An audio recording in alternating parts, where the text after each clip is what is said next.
Laws, rights, and paper proclamations. In society today, government attempts to control human behavior by way of threat in the form of laws. Little regard is given to the reasoning behind causes for these so-called criminal acts or socially offensive acts. If a person is arrested for stealing, very little regard is given to the environmental conditions that generated the interest to steal to begin with, the motivation. Is a mother who steals food to feed her starving family a criminal? No. She's simply doing what she has to do. When we reflect on this reality that we as human beings are really nothing more and nothing less than animals and operate with the same basic behavioral reinforcement, and again, sorry for this graphic, but I had to use it to make the comparison. The fact is, we operate with the same basic behavioral reinforcement survival tendencies as most other species. We see then that it is illogical and irresponsible to consider any human behavior outside of the realm of the social condition. In the early 90s, a study was done called the Merva-Fowles study, which found that a 1% rise in unemployment in major U.S. cities resulted in a relatively substantial increase in crime. This shows how so-called criminal behavior is directly related to the socioeconomic circumstances. It should be no surprise that the great majority of people in prisons come from deprived socioeconomic positions. Society is producing the behavior, particularly scarcity if you pay attention. And year after year, the number of people in prison rises, along with the number of laws on the books. Therefore, obviously something isn't working, right? Something is not working. Something is wrong. If society was progressively managed with the intent of collective human well-being, then we should be seeing a constant decrease in crime and prison populations, a decrease in laws. In fact, the goal of a productive, stabilizing society would be the intent to eliminate the need for prisons, police, and everything we have just mentioned altogether.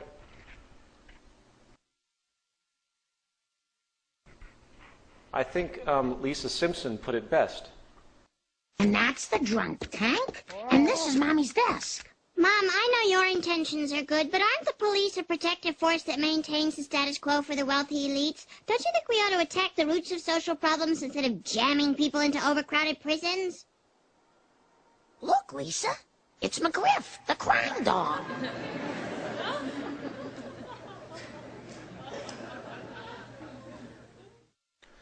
This brings us to the concept of security now.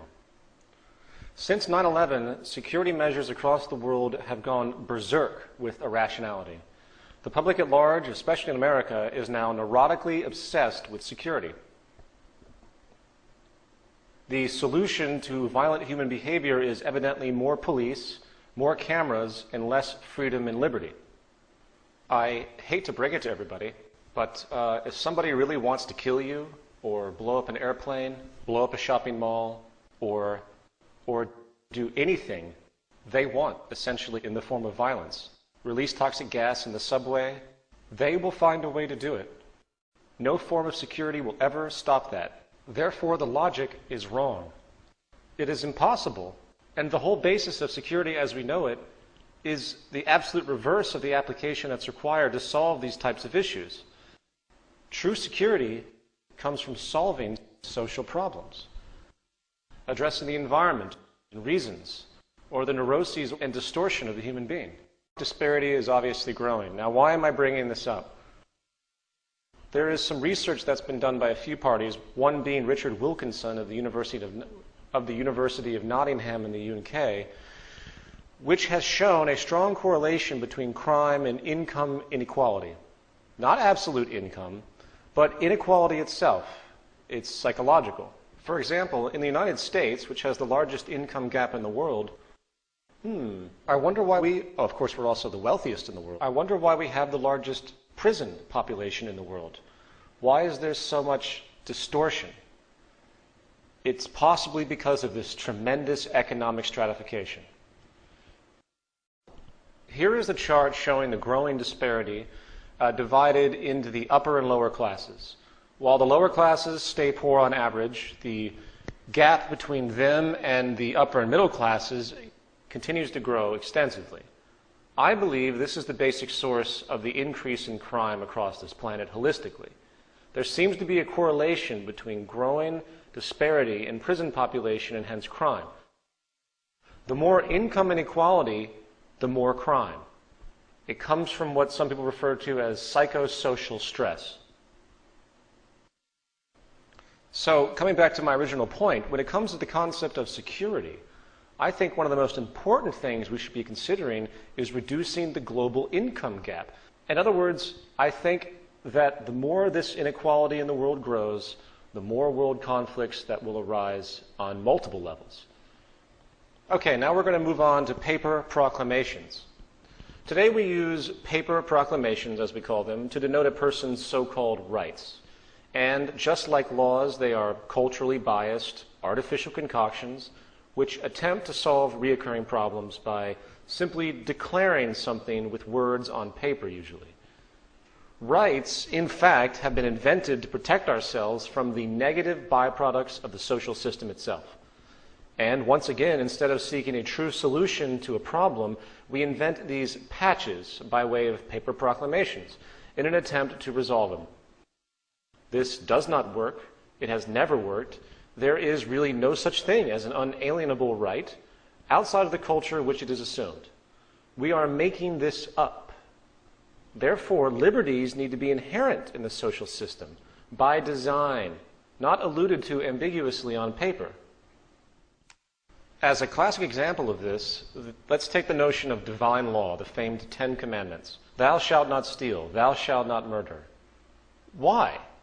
These are surface notion cop-outs created by men who didn't have any real information, who did not understand that we live in a cause and effect reality. Telling people this does virtually nothing, as history has proven. Morality is an empty idea that has no empirical referent. An intelligent commandment would be something like, thou shalt continually reorient thyself and society to reduce reactionary propensities that lead to aberrated consequences such as stealing and murder. That would be a gentleman's statement.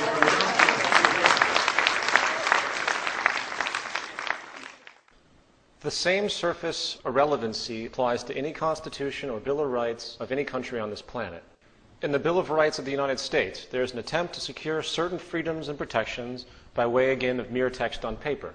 Now, while I understand the value of this document and the temporal brilliance of it in the context of the period of its creation, that does not excuse the fact that it is a product of social inefficiency and nothing more. In other words, declarations of laws and rights are actually an acknowledgement of failures of the social design. There are many people today in the so-called patriot and liberty movements. I know many people like this. I'm a fan of many people who are proponents of this, in part because I think there's a place for it. But this document is not the savior of America. The Fourth Amendment is an attempt to protect people from state power abuse. That is clear. But it avoids the real issue. And that is, why would the state have an interest to search and seize to begin with? How do you remove the mechanisms that generate such behavior? We need to focus on the real cause. Now, to be clear again, I'm not saying that laws, rights, and the like are not needed at this time. They certainly are. But we need to hone our focus to resolving the actual problem. And by the way, for all the nationalists out there, I am not attacking the U.S. Constitution once again.